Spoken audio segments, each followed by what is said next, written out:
ಇತ್ತೀಚೆಗೆ ಸುದ್ದಿಯಲ್ಲಿ ಕಂಡುಬರುವ ಏನು ರೂಟೈಲ್ ಪ್ರಾಥಮಿಕವಾಗಿ ಯಾವ ಸಂಯುಕ್ತದಿಂದ ಕೂಡಿದೆ ಅಂತೇಳಿ. ರೂಟೈಲ್ ಅಂದ್ರೆ ಏನಂತೇಳಿ ಫಸ್ಟ್ ನೀವು ತಿಳ್ಕೋಬೇಕು. ನೋಡಿ, ರೂಟೈಲು ಯಾವ ಸಂಯುಕ್ತದಿಂದ ಕೂಡಿದೆ ಅಂತೇಳಿ ಪ್ರಶ್ನೆನ ಕೇಳಿದಾಗ options A silicon dioxide, options B titanium dioxide, options C ಕಬ್ಬಿಣದ oxide, options D aluminium oxide. ಇದಕ್ಕೆ ಸರಿಯಾಗಿರ್ತಕ್ಕಂಥ ಉತ್ತರವನ್ನು ನಾವು ನೋಡ್ತಾ ಹೋದ್ರೆ options B titanium dioxide ಅಂತ ಹೇಳಿ. ಯಾವ್ದು ಹೇಳಿ? Titanium dioxide. ಈ ರೂಟ್ ಸಂಯೋಜನೆ ಕುರಿತಾಗಿ ನಾವು ನೋಡ್ತಾ ಹೋದ್ರೆ ನೋಡಿ, ಇದು ಒಂದು ರೂಟಲ್ ಖನಿಜ ಸಂಯೋಜನೆ.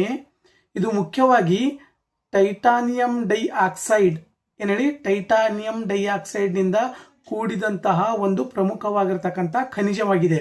ಇದರ ಗುಣಲಕ್ಷಣಗಳನ್ನ ನೋಡ್ತಾ ಹೋದ್ರೆ ಏನು, ಪ್ರಕೃತಿಯಲ್ಲಿ ಸಿಗುವಂತಹ ಟೈಟಾನಿಯಂ ಡೈಆಕ್ಸೈಡ್ ನ ಅತ್ಯಂತ ಸಾಮಾನ್ಯ ಮತ್ತು ಸ್ಥಿರ ರೂಪದಲ್ಲಿರ್ತದೆ. ಏನ್ ಹೇಳಿ, ಇದು ಪ್ರಕೃತಿಯಲ್ಲಿ ಸಿಗುವಂತಹ ಟೈಟಾನಿಯಂ ಡೈಆಕ್ಸೈಡ್ ನ ಅತ್ಯಂತ ಸಾಮಾನ್ಯ ಮತ್ತು ಸ್ಥಿರ ರೂಪದಲ್ಲಿದೆ. ನೋಡಿ, ಭಾರತದಲ್ಲಿ ಎಲ್ಲೆಲ್ಲಿ ಇದು ಸಿಗ್ತದೆಯಪ್ಪ ಅಂದ್ರೆ ಪ್ರಮುಖವಾಗಿ ನೋಡಿ ಕೇರಳ, ತಮಿಳುನಾಡು, ಒಡಿಸ್ಸಾ, ಆಂಧ್ರ ಪ್ರದೇಶ, ಕರಾವಳಿ ಮರಳಿನಲ್ಲಿ ಇದು ಕಂಡು ಬರುತ್ತದೆ. ಯಾವುದು?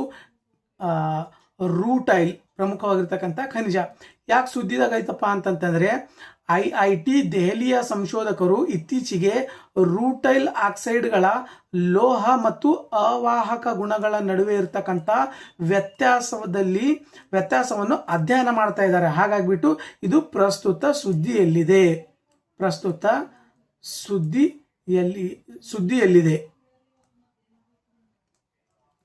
ಯಾವುದು? ರೂಟೈಲ್ ಏನಿದು? ಇದು ಒಂದು ಖನಿಜ ಪ್ರಕೃತಿಯಲ್ಲಿ ಸಿಗುವಂತ ಒಂದು ಪ್ರಮುಖವಾಗಿರ್ತಕ್ಕಂಥ ಮತ್ತು ಸಾಮಾನ್ಯವಾಗಿರ್ತಕ್ಕಂಥ ಮತ್ತು ಸ್ಥಿರವಾಗಿರ್ತಕ್ಕಂಥ ಒಂದು ಪ್ರಮುಖವಾದ ಖನಿಜವಾಗಿದೆ.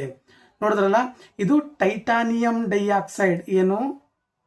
ಟೈಟಾನಿಯಂ ಡೈಆಕ್ಸೈಡ್ ಎನ್ನುವಂತ ಒಂದು ಸಂಯುಕ್ತದಿಂದ ಕೂಡಿದೆ.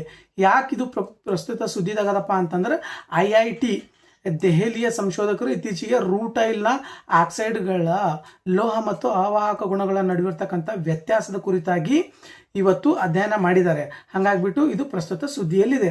ನೋಡೋಣ, ನೆಕ್ಸ್ಟ್ ಪ್ರಶ್ನೆ ನೋಡ್ತಾ ಹೋದ್ರೆ